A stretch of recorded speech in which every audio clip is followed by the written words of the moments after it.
So guys आज का topic है एक्टिव को पेसिव में कैसे बदला जाए। तो पेसिव में बदलने के लिए हमारा मेन उद्देश्य क्या होता है। कई बार हमें सब्जेक्ट को इम्पोर्टेंट देते हैं और कई बार ऑब्जेक्ट को।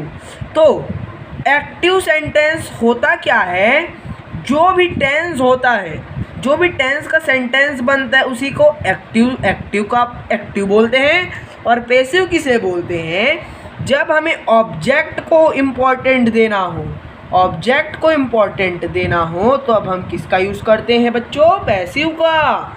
और एक्टिव का यूज़ कब करेंगे, जब सब्जेक्ट को इम्पोर्टेंट देना हो। तो मैं आपको एक एग्जांपल लिख के दिखाता हूँ। Ram plucked flower, Ram plucked flower, Ram ने फूल तोड़ा।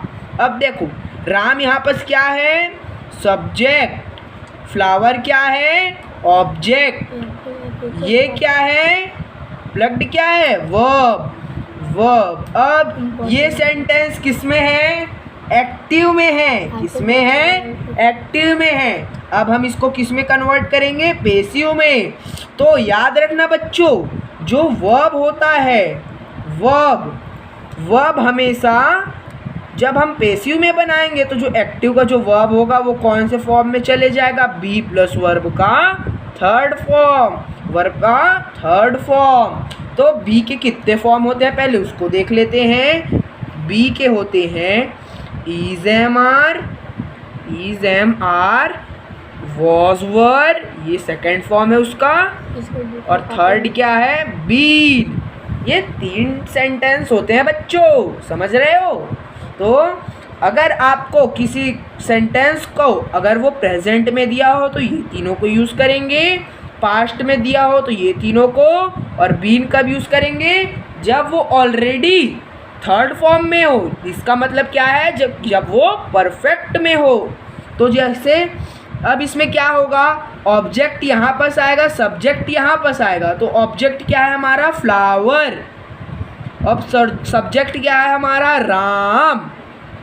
अब वर्ब का क्या होगा, वर्ब को मैं आपको यहाँ पर बताया बी प्लस वर्ब का थर्ड फॉर्म। तो ये कौन सा टेंस है, इसके लिए आपको टेंस जानना बहुत ज़रूरी है।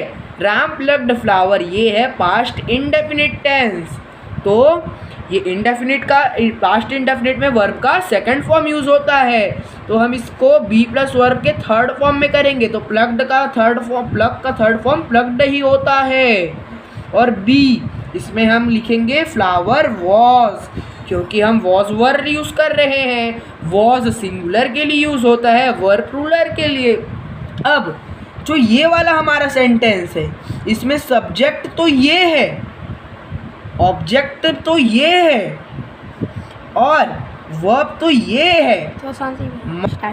तो जैसा कि यहाँ पर आपको समझ आया, ये सेंटेंस अभी गलत है, क्योंकि यहाँ पर फ्लावर वॉज प्लग्ड राम नहीं होता, यहाँ पर होता flower was plucked by Ram.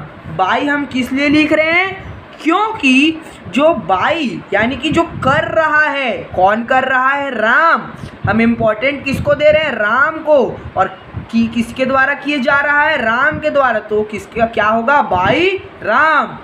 तो मेन ये होता है, आपको हमेशा और हमेशा सब्जेक्ट और ऑब्जेक्ट को ध्यान में रखना होता है। किस को, एक तो सब्जेक्ट एक ऑब्जेक्ट। फिर आपको वर्ब को याद रखना पड़ेगा, वर्ब का हमेशा क्या होता है, बी प्लस वर्ब का थर्ड फॉर्म। फिर आप किसी भी सेंटेंस को बहुत ही आसानी से आप बना सकते हो। चलो एक और एग्जांपल के थ्रू आपको एक्सप्लेन करता हूँ। सो गाइस जैसे कि यहाँ पर लिखा है रतन प्लेस क्रिकेट। अब ये कौन सा सेंटेंस है, अब आपको इसको जानना पड़ेगा। तो इसके लिए भी आपको टेंस लग रहे हैं, तो आप टेंस का कोई सा वीडियो देख लेना। अब यहाँ पर रतन प्लेस क्रिकेट, अगर आप टेंस जानोगे तो यहाँ पर आपको पता चल जाएगा कि ये प्रेजेंट इंडेफिनिट है और ये क्या है, एक्टिव। अब आपको इसको किस में कन्वर्ट करना है, पेसिव में। तो पहले अब आपको इसके लिए सब्जेक्ट जानना होगा। सब्जेक्ट इसमें क्या है, रतन क्या है हमारा, सब्जेक्ट। क्रिकेट क्या है हमारा, ऑब्जेक्ट। प्लेस क्या है हमारा, क्या है, वर्ब। तो हमेशा वर्ब को इम्पोर्टेंट दिया जाता है पेसिव में, तो क्रिकेट सामने आ जाएगा। अब सब्जेक्ट कहाँ आ जाएगा? ऑब्जेक्ट के प्लेस पर। तो यहाँ पर सब्जेक्ट में क्या आएगा बच्चों? रतन। अब प्लेस वर्ब है, तो वर्ब में हमेशा क्या लगता है? बी प्लस वर्ब का थर्ड फॉर्म। अब जो कि ये प्रेजेंट में है, और क्योंकि प्लेस इस वजह से लगा है, इसका मेन फॉर्म तो प्ले होता है। इसमें एस लगने का कारण ये है कि रतन क्या है? सिंगुलर है, और ये क्या है? थर्ड पर्सन है। तो प्लेस हुआ है, तो प्ले का थर्ड फॉर्म क्या होता है? प्लेड। और बी तो इज एम आर वाला लगेगा, क्योंकि मैं आपको यहाँ पर एक बार और बता देता हूँ, वी का होता है इज एम आर, और होता है वॉज वर, और क्या होता है बच्चों? बीन। तो ये सेंटेंस तो प्रेजेंट में है, तो प्रेजेंट वाला यूज करेंगे। पास्ट में होता तो पास्ट में, और परफेक्ट में होता तो परफेक्ट वाला यूज करते। अब देखना, वॉज वर यूज नहीं होगा। क्यों यूज नहीं होगा? क्योंकि ये पास्ट में नहीं है, सेंटेंस पास्ट में है ही नहीं। बीन भी यूज नहीं होगा क्योंकि ये परफेक्ट में नहीं है। इज एम आर यूज होगा। क्यों यूज होगा? क्योंकि ये प्रेजेंट में है। समझ गए? हाँ, अब देखना, अब इज आ जाएगा। क्रिकेट इज, प्ले का थर्ड फॉर्म क्या होता है? प्लेड। तो हमारा आंसर ये है, क्रिकेट इज प्लेड। अब रतन, अब फिर से यहाँ पर बाई रतन होगा, क्योंकि बाई कौन करता है? रतन करता है। Cricket is played by Ratan. Cricket is played Ratan wrong है। Cricket is played by Ratan